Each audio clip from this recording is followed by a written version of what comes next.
Dyfed Powys yw'r ardal heddlu ddaearyddol fwyaf yng Nghymru, ac felly mae'n hanfodol bod y Comisiynydd Heddlu a Throseddu'n gweithio'n agos gyda Llywodraeth Cymru.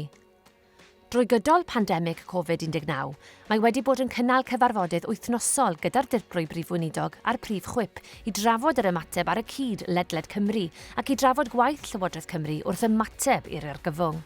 Mae hefyd yn eistedd ar fwrdd partneriaeth Plismona Cymru, lle mae materion penodol yn cael ei hystyried gan holl gomisiynnwyr heddlu a throseddu a phrif gwynstabliaid Cymru, ynghyd ag uwch swyddogion Llywodraeth Cymru.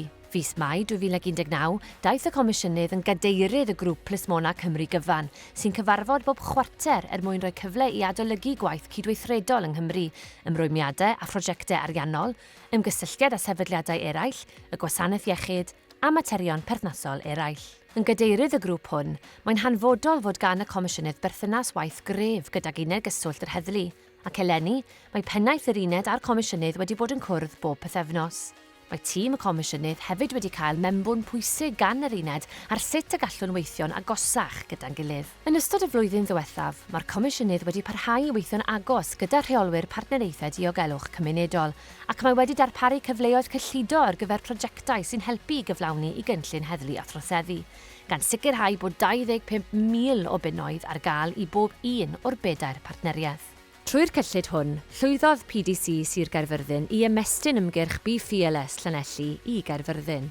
Defnyddiodd Ceredigion yr arian i ddatblygu pecynnau hyfforddi, ymgyrchoedd codi ymwybyddiaeth a mentrau eraill yn canolbwyntio ar bobl agored i niwed o fewn i cymunedau. Defnyddiodd Sir Benfro'r arian ar gyfer 2 brosiect, un i helpu i amddiffyn preswylwyr agored i niwed rhag sgamiau dros y ffôn, ac un arall i gynnig hyfforddiant i bobl ifanc yn gysylltiedig ag adfywio eu hardal leol. Defnyddiodd Powys y cyllid ar gyfer prosiect ymyrraeth o ran troseddau gwledig, gan dargedu 2 beiciau quad yn yr ardal yn benodol. Dros y flwyddyn ddiwethaf, mae'r Comisiynydd wedi parhau i gadeirio bwrdd cyfiawnder troseddol Dyfed Powys, a ganolbwyntiodd ar iechyd meddwl, camdrin domestig, camdrin rhywiol a thrais yn erbyn menywod, a chod ymarfer y dioddefwyr, VCOP. Ac mae'n dwyn ynghyd uwch gynrychiolwyr o asiantaethau cyfiawnder troseddol mwyn gweithio i wella gwasanaethau ac i sicrhau cyfiawnder. Rôl y panel heddlu a throseddu yw craffu ar sut y mae'r Comisiynydd yn cyflawni i gyfrifoldebau a'r cynnydd o wneir yn erbyn i gynllun heddlu a throseddu. Mae'r cyfarfodydd yn agored i'r cyhoedd ac yn cael eu cynnal mewn lleoliadau amrywiol ledled ardal yr heddlu.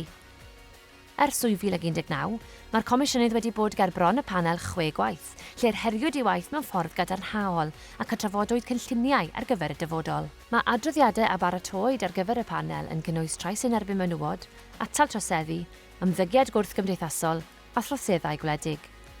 Gellir lawrlwytho'r cyfan o wefan panel yr heddlu a throseddu.